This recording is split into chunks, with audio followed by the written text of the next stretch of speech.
बूढ़े भक्त और भगवान की अनोखी कहानी। एक आदमी जो जीवन भर राम नाम जपता रहा, अब वो बूढ़ा हो गया था। बूढ़ा ही नहीं हुआ था बल्कि इतना कमजोर हो चुका था कि अपनी जगह से बिना किसी सहारे के उठ भी नहीं पाता था। ऐसी स्थिति में भी उसने कभी राम नाम को अपने से अलग नहीं होने दिया। वो पूरा दिन मन में राम नाम लेता रहता। राम नाम की वजह से उसे अपनी तकलीफों को सहन करने की शक्ति मिलती। बूढ़े हो चुके इस आदमी को 2 बेटे थे जो उसे नित्य कर्म करने में मदद करते। शुरू में वो बिना कहे ही खुद अपने बूढ़े बाप की सहायता कर दिया करते, फिर धीरे धीरे जब बाप खुद बुलाता तब आते। लेकिन जैसे जैसे वक्त बीतता गया तो वो 2-3 बार पुकारने के बाद भी मुश्किल से आते और कभी कभी रात को ना भी आते। अब हालत ऐसी हो चली थी कि अक्सर बूढ़ा बिस्तर गंदा कर दिया करता और जब तक उसके बेटों से सहायता ना मिलती ऐसे ही गंदे बिस्तर में पड़ा रहता। बुढ़ापा बढ़ता जा रहा था, उसकी नजरें कमजोर हो चुकी थी।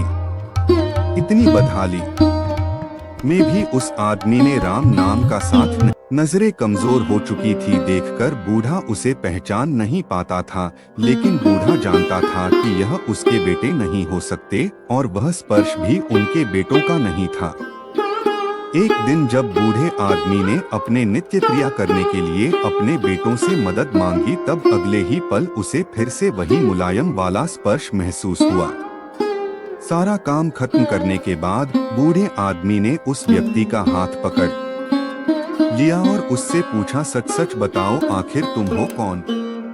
तुम मेरे बेटे तो नहीं हो सकते। बूढ़े के सवाल के साथ उसके कमरे में बहुत तेज रोशनी हुई और प्रभु ने अपने दिव्य अवतार में वहां पर दर्शन दिए।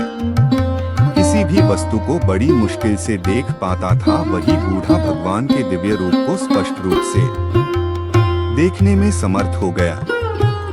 जिस भगवान का नाम वह पूरा जीवन लेता रहा, उसे अपने पास पाकर बूढ़ा उनके चरणों में गिर पड़ा और बोला, भगवान मैं धन्य हो गया जो आपने मुझे साक्षात दर्शन दिए। लेकिन भगवान मैं बहुत शर्मिंदा हूँ क्योंकि मैंने आपसे मेरे नित्य क्रम करवाए। भगवान ने कहा, मेरे लिए सारे काम एक जैसे हैं। अगर वह काम मुझे अपने भक्तों के लिए करना पड़े तो मुझे सभी कामों में खुशी मिलती है। बूढ़े ने हाथ जोड़ते हुए भगवान से कहा, लेकिन भगवान आप यह सब करने के बजाय मुझे मुक्त ही क्यों नहीं कर देते? क्या आपके दर्शन मात्र से मेरी मुक्ति संभव नहीं? यह सब प्रारब्ध की वजह से है। तुम्हारा प्रारब्ध बहुत कठिन है। अगर मंद होता तो मेरे दर्शन मात्र से तुम मुक्त हो जाते। मैं चाहूँ तो तुम्हें अभी मुक्त कर सकता हूँ, लेकिन फिर अगले जन्म में तुम्हें प्रारब्ध को भोगने के लिए आना पड़ेगा। इसलिए मैं तुम्हें खुद तुम्हारा प्रारब्ध काट कर मुक्त करवाने के लिए सहायता कर रहा हूँ, भगवान ने कहा।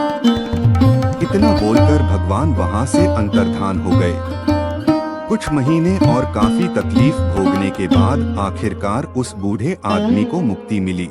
ऐसी नई नई स्टोरी सुनने के लिए हमारे स्टोरी नंबर 1 चैनल को सब्सक्राइब करो और अपना प्यारा सा कमेंट करे।